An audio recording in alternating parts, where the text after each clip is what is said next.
Once upon a time, in a village in Ghana, there were two little girls named Afia and Udi. They were best friends. Afia and Udi did everything together. They played together, went to school together, and even shared their favorite toys.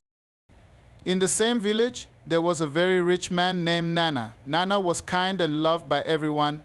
Nana liked Udi very much. He always smiled when he saw her and gave her nice gifts. One day, Afia saw that Nana liked Udi very much and she felt a little bit jealous. She wanted Nana to like her the same way he liked Udi. This made Afia very sad and upset. Please subscribe to the channel for more captivating and interactive African reality stories. One sunny day, Afia decided to do something naughty. She went to Nana's big house and knocked on the door. When Nana opened the door, Afia said, "Nana, I have something to tell you about Udi. She has done many bad things in the past." Nana listened quietly as Afia talked about Udi. Afia hoped that Nana would stop liking Udi. But Nana was very wise. He knew that sometimes people say things that are not true because they are upset or jealous. After Afia finished talking, Nana smiled and said, "Thank you, Afia, for telling me. But I know Udi very well and I love her for who she is. I think you are a good friend, but you need to be careful. Jealousy can hurt people." Later that day, Nana went to see Udi. He took her hand and said, "Udi, you have a good heart, but be careful of dangerous friendships. Sometimes even friends can make mistakes. Your friend Afia almost hurt our love, but I forgive her. I want you to know that I love you very much." Udi was surprised but also very happy. She hugged Nana and felt very lucky to have him. But what happened next? Did Afia learn from her mistake? Did Udi and Afia become friends again? And how did the wedding of Nana and Udi happen? Afia felt sad and guilty after talking to Nana. She realized that her jealousy had almost caused a big problem. She missed her best friend Udi and wanted to make things right. The next day, Afia went to Udi's house. She knocked on the door softly. When Udi opened the door, Afia said, "Udi, I am so sorry. I was jealous and said bad things to Nana. Can you forgive me?" Udi looked at Afia for a moment. Then she hugged her and said, "I forgive you, Afia. Friends make mistakes, but real friends always forgive each other." Afia felt so happy that she almost cried. The two friends hugged tightly, and it felt like nothing had ever come between them. They promised to always be honest and kind to each other from that day forward. Meanwhile, Nana was busy planning a big surprise. He wanted to marry Udi and make her his wife. He knew that Udi loved flowers, so he decided to have a wedding in a beautiful garden full of colorful flowers. Nana invited everyone in the village, including Afia. He wanted everyone to share in their happiness. On the day of the wedding, the sun was shining brightly, and the garden looked magical. Udi wore a beautiful dress, and she looked like a princess. Nana and Udi stood under a big tree, and the village elder blessed their marriage.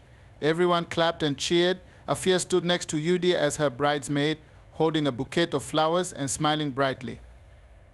She was happy for her friend and glad to be part of the special day.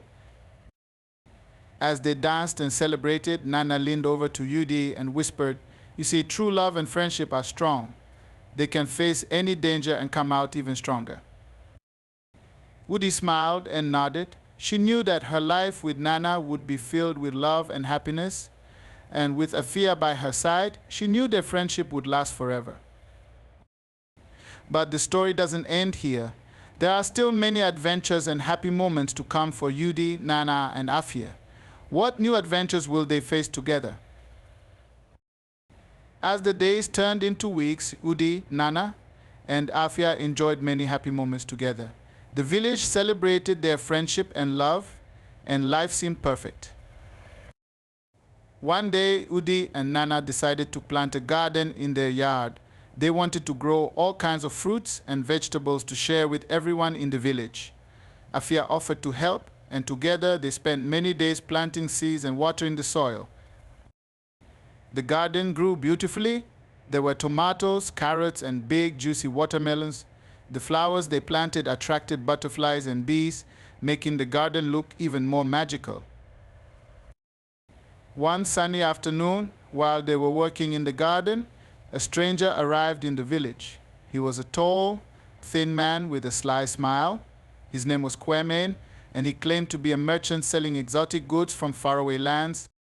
Kwame quickly became popular in the village, selling shiny trinkets and telling stories of his travels. But there was something about him that made Afia feel uneasy. She noticed that Kwame often watched Udi and Nana with a strange look in his eyes. One evening, Afia decided to talk to Udi about her feelings. "Udi, have you noticed anything strange about Kwame?" she asked. Udi shook her head. "No, Afia, he seems friendly enough." "Why do you ask?" "I just have a bad feeling about him," Afia said. "I think we should be careful." Udi nodded. "All right, Afia, we'll keep an eye on him." The next day, Kwame visited Nana's house. He brought a beautiful, sparkling necklace and offered it to Udi as a gift. "For the most beautiful woman in the village," he said with a charming smile. Udi hesitated but accepted the necklace politely. She thanked Kwame, but her heart felt heavy. She remembered Afia's warning and decided to be cautious. Later that night, Nana took Udi's hand and said, "Udi, I trust you and I know your heart is pure. But sometimes gifts come with hidden intentions. Let's be careful with Kwame." Udi agreed, and they decided to keep the necklace locked away. As the days passed, Kwame's behavior became more suspicious. He started asking strange questions about Nana's wealth and Udi's past. One evening, Afia overheard Kwame talking to a group of men near the edge of the village. "We will strike tonight," Kwame whispered. "Nana's house holds many treasures." Afia's heart pounded. She knew she had to warn Udi and Nana. She ran as fast as she could to their house and burst through the door. "Udi, Nana, Kwame is planning to rob you tonight." Nana and Udi quickly made a plan. They decided to hide their valuables and alert the village chief. The chief gathered the villagers and they set a trap for Kwame and his men. That night, as Kwame and his gang tried to sneak into Nana's house, the villagers were ready. They caught Kwame and his men and handed them over to the chief. The village was safe once again. Nana thanked Afia for her bravery. "You saved us, Afia. Your friendship is truly a treasure." Udi hugged Afia tightly. "We are so lucky to have you as our friend. Together we are strong." And so life in the village returned to normal. Udi, Nana, and Afia continued to share their love and friendship, knowing that no danger could ever come between them. Life in the village settled into a peaceful routine after Kwame and his men were captured. Udi, Nana, and Afia continued to nurture their garden and share their bounty with the villagers. Their bond grew stronger with each passing day. One day, as they were tending to the garden, a young boy from the village named Kofi ran up to them, breathless and excited. "There's a big festival happening in the next village over. Everyone is invited." Udi and Nana exchanged glances. They loved festivals and knew it would be a great way to bring everyone together. "That sounds wonderful," Udi said. "We should go and bring some of our fruits and vegetables to share." Afia clapped her hands. "Yes, let's go. It will be so much fun."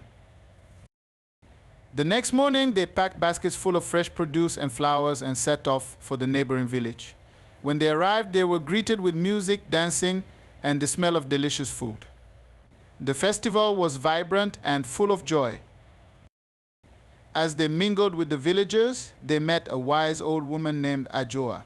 She was known for her stories and knowledge of the land. She approached Udi and Nana with a warm smile. "You two have a special bond," she said. "Your love and friendship are strong, but you must always be vigilant. Sometimes challenges come when you least expect them." Udi and Nana listened intently. They thanked Ajoa for her wisdom and promised to always look out for each other and their loved ones. As the festival continued, Udi, Nana, and Afia enjoyed dancing and singing with the villagers. They felt a sense of community and happiness. However, as the sun began to set, they noticed a group of strangers at the edge of the festival. These strangers seemed interested in Udi and Nana, whispering among themselves and casting glances their way.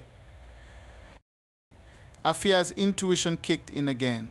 Something doesn't feel right, she said quietly to Udi. We should be careful. Udi nodded. Let's stick together and stay alert. As the night grew darker, the strangers approached Udi and Nana. One of them, a tall man with a deep voice, spoke. We have heard of your kindness and generosity. We would like to offer you a business opportunity. Nana frowned slightly. What kind of opportunity? The man smiled. We have a rare plant that can only be found in the deepest part of the forest. It has magical properties and can bring great fortune. We need someone brave to help us find it. Udi and Nana exchanged glances. They were curious but also cautious. We will think about it, Nana replied. The strangers nodded and walked away, blending back into the festival crowd. Afia watched them closely. I don't trust them, she said. They seem too eager. As the festival ended, Udi, Nana, and Afia returned to their village, their minds filled with thoughts about the mysterious strangers and the rare plant. They decided to consult with the village elder, a wise man named Kwaku. Kwaku listened to their story and stroked his beard thoughtfully. The forest is a place of great mystery and danger, he said. Many have ventured in and never returned. If you decide to go, you must be very careful. Udi and Nana thanked Kwaku for his advice. They knew the journey would be risky, but their curiosity and desire to help others pushed them forward. Afia, determined to protect her friends, insisted on joining them. The next day, they prepared for their journey into the forest. They packed food, water, and supplies and set off with a mix of excitement and caution. As they entered the forest, they could feel the air change, becoming cooler and filled with the sounds of chirping birds and rustling leaves. What dangers and discoveries await them in the forest? Will they find a rare plant and uncover its secrets? The story continues.